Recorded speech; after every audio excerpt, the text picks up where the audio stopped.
Bonjour. Cette semaine, nous abordons dans le cadre de ce trimestre de l'école du sabbat sur l'éducation, le thème de la famille. Le texte qui retient notre attention dans les fiches à l'écoute du texte est Deutéronome 6, versets 4 à 9. Ce texte fait partie de la confession de foi des Juifs récitée matin et soir depuis la fin du 1er siècle après Jésus-Christ. On appelle ce texte le Shema, qui veut dire écoute, qui est le premier mot du texte en hébreu. Ce texte est d'une grande richesse. Afin de saisir au mieux la dynamique de ce texte, je vous propose de porter notre attention sur les 4 verbes principaux. Écouter, aimer, être sur ton cœur et transmettre. On peut y voir là 4 étapes en lien avec la question de la transmission de la foi et plus spécifiquement dans le cadre familial. D'ailleurs, nous nous focalisons parfois sur ce dernier point qui revêt une importance bien souvent pour les parents croyants.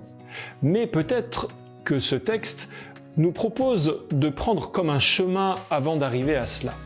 Dans ce parcours, la première étape, c'est écouter. En tant que transmetteur, je suis invité à d'abord être à l'écoute, ce qui sous-entend que je vais recevoir quelque chose avant de le transmettre à quelqu'un d'autre. Cette écoute se fait dans une relation personnelle avec Dieu. La deuxième étape, c'est aimer. Aimer Dieu est plus qu'un sentiment, c'est une relation vivante, dynamique et idéale dans sa globalité. Parce que Dieu aime son peuple, parce qu'il m'aime, je suis invité à lui répondre par de l'amour. Troisième étape, être sur ton cœur. On pourrait dire intérioriser. L'amour est la base de la relation entre Dieu et son peuple, donc il y a la nécessité que ces paroles soient sur le cœur.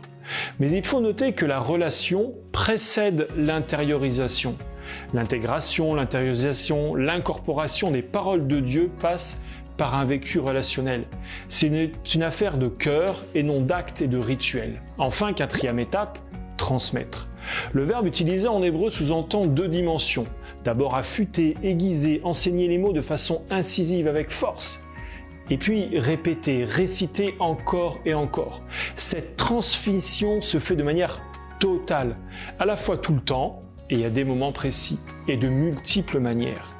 Bien entendu, la famille joue un rôle important dans l'éducation et la transmission de la foi. On peut, au travers de ce texte de Deutéronome 6, voir cela comme une suite chronologique, ou bien comme une conséquence logique d'une étape qui précède et ainsi de suite. Ou bien comme une finalité, avec des étapes à franchir pour atteindre la suivante. Dans tous les cas, nous sommes appelés premièrement à nous mettre à l'écoute de Dieu. C'est la première étape.